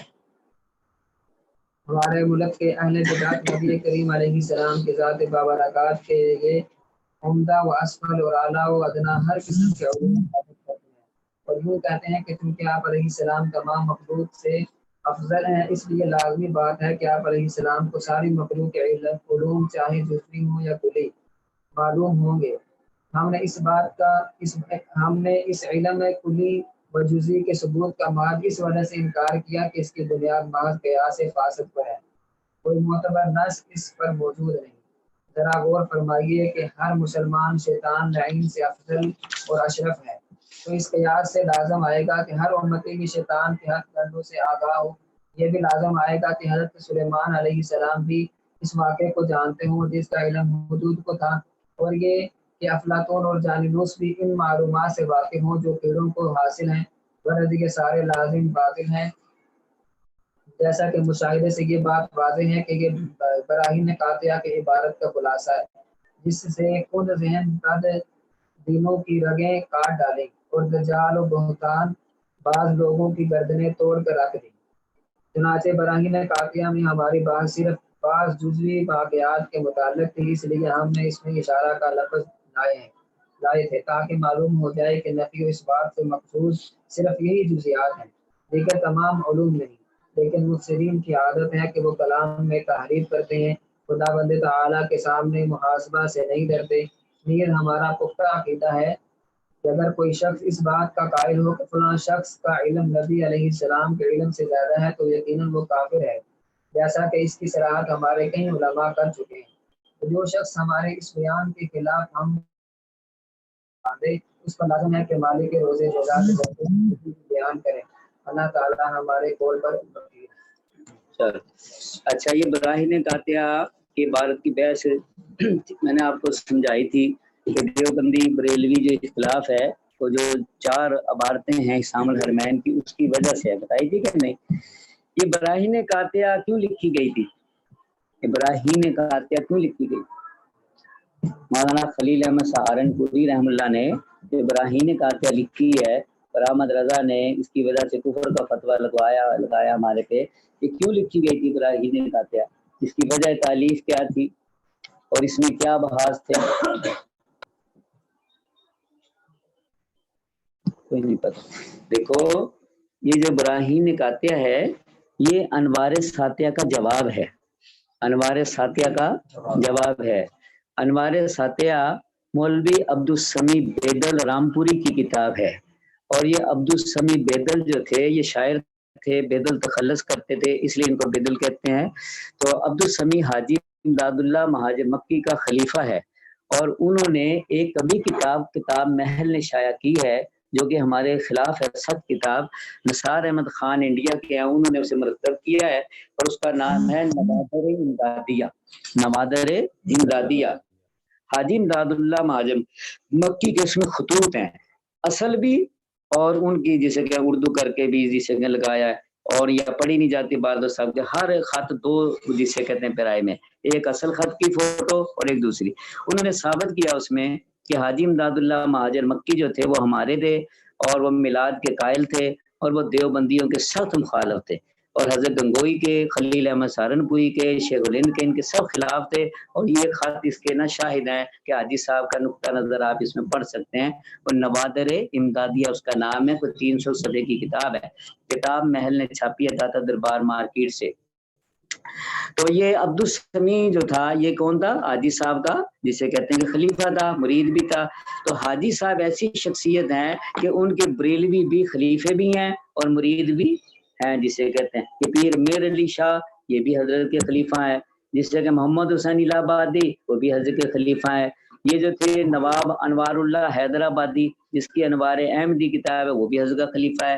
نذیر احمد رامپوری جس نے براہین قاطعہ کے رد میں لوام میں کتاب لکھی وہ بھی حضرت کا خلیفہ ہے۔ تو حضرت کے بہت سارے ایسے خلیفہ ہیں جو کہ بریلوی ہیں، اور حضرت کے خلفاء میں دیوبندی بھی ہیں، حضرت گنگوئی ہیں، حضرت ننوت بھی ہیں، حضرت تھانوی ہیں، دوسرے لوگ ہیں. تو اس لیے ہم حضرت کو دیوبندی نہیں کہتے، ہم کہتے ہیں حاجی صاحب جو تھے دیوبندیوں کے پیر و مرشد تھے. ٹھیک ہے. اور یہ جو میلاد شروع سے چلا آ رہا تھا پہلے سے، اس کی اصلاح ہوتی رہی.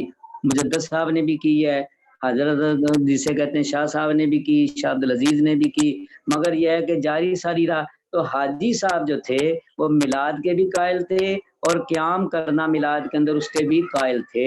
خالی قائل ہی نہیں تھے، عامل بھی تھے. اور وہ جسے کہتے ہیں کہ منع کرنے کے باوجود منع نہیں ہوئے تھے، کہتے تھے مجھے اسی میں مزہ آتا ہے جسے کہتے ہیں. اور دوسرے حضرات جو تھے وہ منع کرنے لگ گئے تھے. بحث یہ بنی کہ حاجی صاحب کے جسے کہ مریدوں میں اختلاف ہو گیا، حاجی صاحب کے خلفاء کے اندر اختلاف ہو گیا.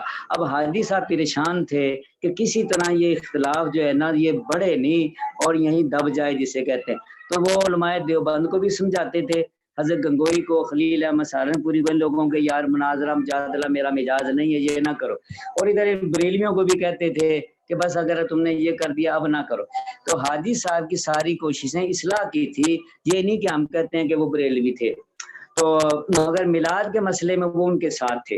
اور حضرت جو ہے میلاد کو فرض و واجب ضروری نہیں سمجھتے تھے، صرف یہ ہے کہ مباح کے درجے میں کہتے تھے. اور ان کو کہتے کہ تم اس کے اوپر کوئی حکم نہ لگاؤ جسے کہتے ہیں ایسا سخت جس سے کوئی گڑبڑ پیدا ہو، اور تم میرے دونوں مرید ہو، اور ایسا جو مباح کام ہوتے ہیں ان میں سختی نہیں کی جاتی. حضرت وہاں چلے گئے تھے جسے کہتے ہیں 1857 کے بعد. تو یہاں سے جو بھی بریلوی جاتا وہ آپ کو کوئی نہ کوئی بات دیوبند کے خلاف جسے کہ بھر دیتا. اور وہاں جو بریلوی تھے وہ حضرت کے جسے کہتے ہیں خطاط تھے، منور علی خاص کر. تو جب بھی حضرت کوئی چیز لکھواتے تو منور علی لکھتا تھا جسے کہتے ہیں، وہ بریلوی تھا غالی قسم کا. تو حضرت کے مفہوم کو اپنی زبان میں اپنی تحریر میں وہ بیان کیا کرتا تھا. اور ہمارا کوئی دیوبند کا آدمی ایسا نہیں تھا کہ حضرت کے وہ خاتم ہوتا یا قریب ہوتا، تو وہاں وہ بریلویوں کا تھا. اور ادھر سے غلام دستگیر قصوری وغیرہ جاتا تو حضرت کو جو بھی بات ہمارے خلاف ہوتی وہ بھر دیتا. اس لیے حضرت کی تحریرات ایسی ہیں کہ جو بریلویوں کی کتابوں میں بھی تقریز ہے، مثال ہے ان کی تقدیس الوکیل میں بھی تقریز ہے، انوار ستیہ میں بھی تقریز ہے، اور ادھر ہماری کتابوں پہ بھی تقریز ہے. تو آپ کے خط بھی ایسے ہی ہیں، ادھر بھی ہیں اور ادھر بھی ہیں جسے کہتے ہیں. اس سے ثابت ہوتا ہے کہ حضرت اصلاح چاہ رہے ہیں اور کسی کی مخالفت اور یہ دجل کو پسند نہیں کر رہے تھے.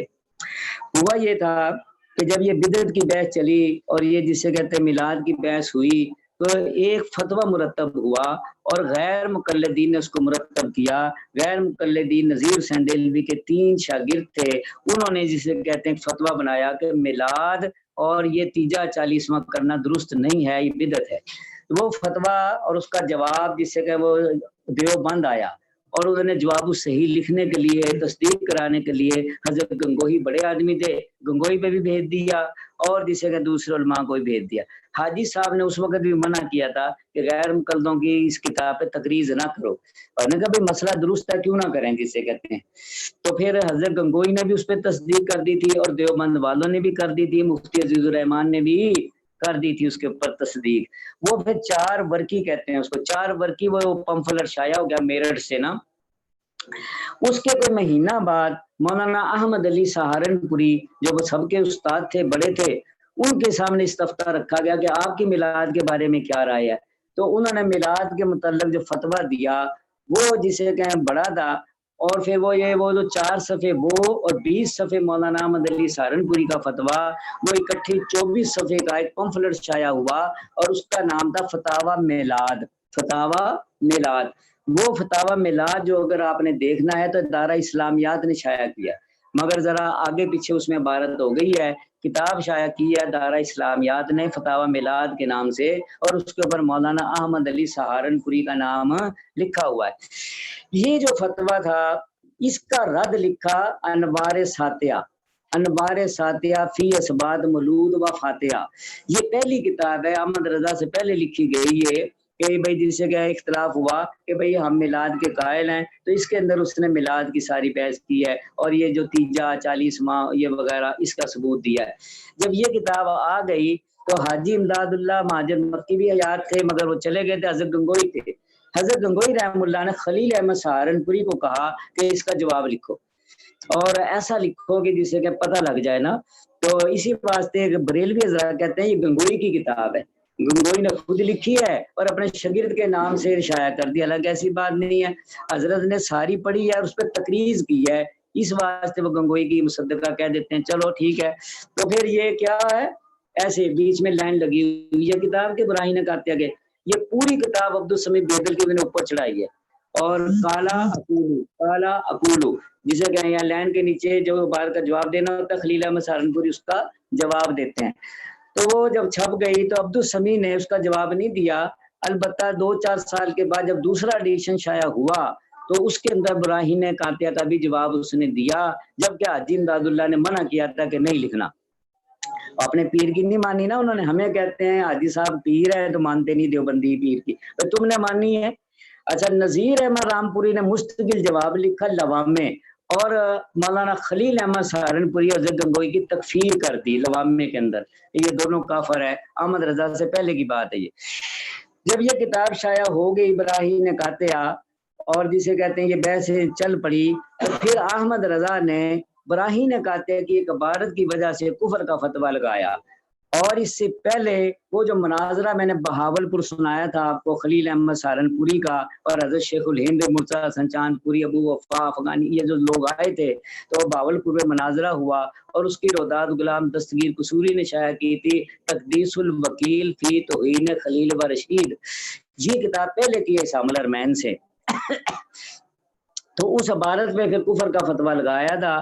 وہ بات کیا تھی اس کو خلیل احمد سہارنپوری نے اس کے اندر بیان کیا ہے کہ وہ ایک جزی میں نے سمجھائی تھی, اور وہ میں نے آپ کو بتایا تھا کہ نور الانوار توضیح طلبی اگر آپ نے اچھی طریقے سے پڑھی ہے تو یہ بات بتائی تھی کہ نص کے مقابلے میں قیاس فاسد ہوتا ہے جسے کہتے ہیں, اور اس نے یہ فاسد کیا تھا. اور یہ بات کی تھی, یہ بات جو اصل ہے بات سمجھانے کی, کہ یہ دیکھو کہ آپ یہ نہیں مانتے دیوبندی کے حضور ہر جگہ ہے, یا میلاد جہاں ہوتا ہے وہاں آپ پہنچ جاتے ہیں, یا آپ کی روح پہنچ جاتی ہے, یا آپ نفس نفیس پہنچ جاتے ہیں اور سارے احترام کے طور پہ کھڑے ہو جاتے ہیں کہ حضور صلی اللہ علیہ وسلم تشریف لے آئے ہیں. یہ بحث ہو رہی تھی. اور عبدالسمیع بیدل نے اس کو ثابت کرنے کے لیے یہ کہا, ایک کیا سے فاسد کیا تھا کہ دیکھو یہ جو سورج ہے نا یہ ایک ہے, دیکھو ساری دنیا میں نظر آ رہا ہے, دیکھو چاند جو ہے وہ ساری دنیا میں نظر آتا ہے, دیکھو روح نکالنے والا فرشتہ جو ہے وہ کتنی دنیا مر رہی ہے, یا وہ ہر جگہ ہوتا ہے, دیکھو یہ ابلیس لعین جو ہے یہ دیکھو جسے کہتے ہیں ہر جگہ جسے کہ موجود ہے. اور وہ جو بحث ہوتی ہے نا وہ اقتضاء النص دلالت النص وغیرہ کی بحث جو ہے جی وہ استعمال کی اس نے کہ ایک بات جب اعلیٰ کو جسے وہ ادنا کو حاصل ہے تو اعلیٰ کو کیوں نہیں ہے جسے کہتے ہیں. تو یہ ساری چیزیں ادنا ہے اور آپ صلی اللہ علیہ وسلم سب سے اعلیٰ و عرفہ ہیں. تو جب ان کو یہ قدرت حاصل ہے, ان کو یہ جسے کہیں کہ فضیلت حاصل ہے کہ وہ ہر جگہ ہے یہ چیزیں, تو اگر آپ بھی ہر جگہ ہے تو یہ کیا ہے کہ اس نے چاند پہ, سورج پہ اور جسے روح نکالنے والے فرشتے پہ آپ کو قیاس کیا. تو قیاس کر کے یہ مسئلہ جسے کہتے اس نے بتایا تھا.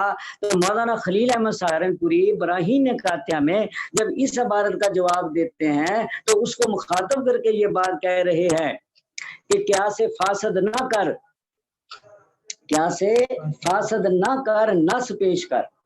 کیا کہہ رہے ہیں؟ قیاس فاسد نہ کر, نص پیش کر. احمد رضا نے اس کے اوپر کفر کا فتویٰ دیا ہے کہ حضور کے لیے نص کا مطالبہ کر دیا اور ان کی تسلیم کر لی ہے. بات نہیں سمجھے, ان کی تسلیم کر لی ہے, ان کی وہ وسعت مان لی ہے اور یہاں نص کا مطالبہ کر دیا ہے. تو حضرت نے دلیل سے بات کی ہے کہ ان لوگوں کو جو یہ اختیارات ملے یا یہ جو مخلوق ہے ان کی جو اللہ نے ڈیوٹی لگائی ہے وہ تو اس دلیل سے ثابت ہے, وہ اس دلیل سے ثابت ہے, وہ اس دلیل سے ثابت ہے. تو قیاس کر رہا ہے, یہ قیاسی مسئلہ نہیں ہے, تو دلیل پیش کر, ان کی تو دلیل موجود ہے. احمد رضا کا یہ اعتراض ہے کہ وہاں مان لی ہے اور یہاں دلیل کا مطالبہ کر دیا ہے. تو یہ بات جسے کہتے ہیں میں نے سمجھائی تھی اس وقت آپ کو کہ یہ انوار ساتیہ کا جواب ہے براہین قاطعہ, اور انوار ساتیہ جب لکھی گئی تو اس نے یہ کام کیا ہے جسے کہتے ہیں. اور یہ حاجی صاحب کا خلیفہ تھا. بس بات ختم ہوگی, 10 بج گئے. بات آپ کو سمجھ آئی ہوگی, نہیں آئی تو بھائی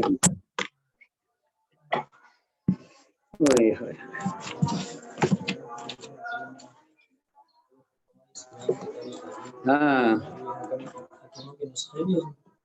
نسخے اگر دیکھنے ہیں نا آپ نے شیفوں کے نسخے وہ تو پھر طب کی کتاب آپ حاذق لے لیں.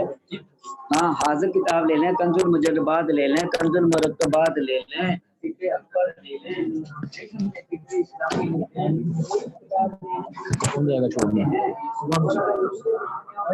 کی ترتیب بنائیں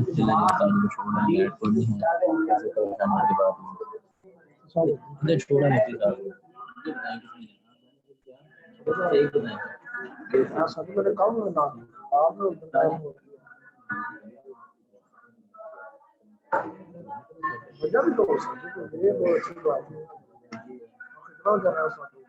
خدمت کرنی ہے ایک ہوتا ہے اخلاص, ایک ہوتا ہے استخلاص. آپ استخلاص والی خدمت کریں. ٹھیک ہے چل جا رہا ہوں. چلو صبر بہت اچھا.